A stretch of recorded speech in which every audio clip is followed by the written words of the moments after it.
عن عبادة بن الصامت رضي الله عنه قال أن رسول الله صلى الله عليه وسلم قال يوما وحضرنا رمضان وأتاكم رمضان شهر بركة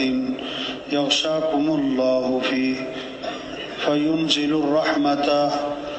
ويحط الخطايا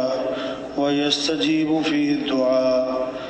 ويباهي بكم ملائكته فاروا الله من أنفسكم خيرا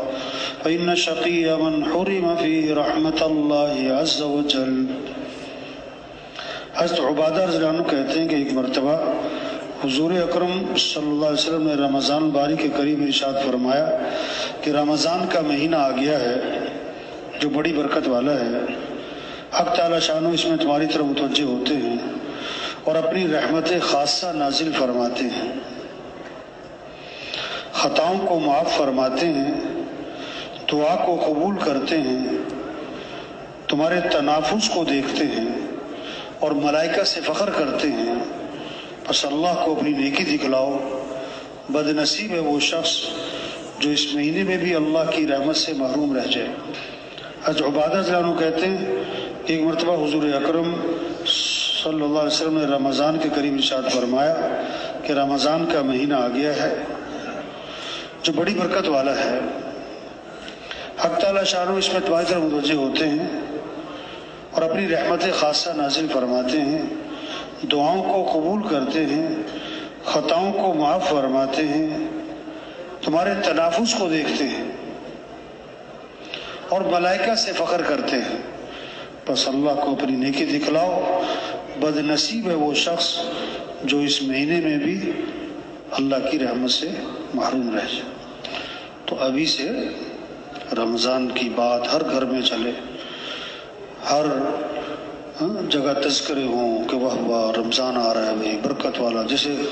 عید آتی نا تو بچے پہلے سے خوش ہو رہے ہوتے ہیں، عید آ رہی ہے، عید آ رہی ہے، عید آ رہی ہے۔ تو ایمان والے جو ہیں وہ رمضان کے آنے سے خوش ہوتے ہیں، رمضان کے آنے سے۔ اور پھر رمضان کو کیسے گزارنا ہے ابھی سے اس کی ترتیب بنائی کہ رمضان کو کیسے زیادہ سے زیادہ قیمتی بنانا ہے۔ حضور صلی اللہ علیہ وسلم نے رمضان سے پہلے یہ بات فرمائی کہ دیکھو رمضان کا مہینہ آ رہا ہے، یہ برکت والا مہینہ ہے، برکتیں سمیٹو۔ حق تعالی شان اپنے بندوں کی طرف متوجہ ہوتے تو بندوں کو بھی چاہیے کہ وہ اللہ کی طرف کیا ہو جائے، متوجہ ہو جائے۔ اللہ اپنی خاص رحمتیں نازل فرماتے ہیں، رحمتوں کو سمیٹ لو، دعاؤں کو قبول فرماتے ہیں، یہ مانگنے کا مہینہ آ رہا ہے، خطاؤں کو معاف فرماتے ہیں، اللہ سے خوب معافی مانگی جائے اس میں، اور تمہارے تنافس کو دیکھتے ہیں، نیکیوں میں ایک دوسرے سے آگے بڑھنا، اس کا مہینہ ہے۔ فرشتوں کے سامنے فخر فرماتے ہیں، دیکھو میرا بندہ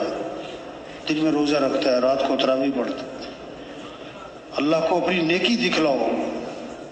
اور آگے سخت بات فرمائی کہ بد نصیب ہے وہ شخص جو اس مہینے میں بھی اللہ کی رحمت سے محروم رہ جائے۔ رمضان آیا اور چلا گیا اور اس نے رمضان سے فائدہ نہیں اٹھایا تو بد نصیب ہے وہ شخص۔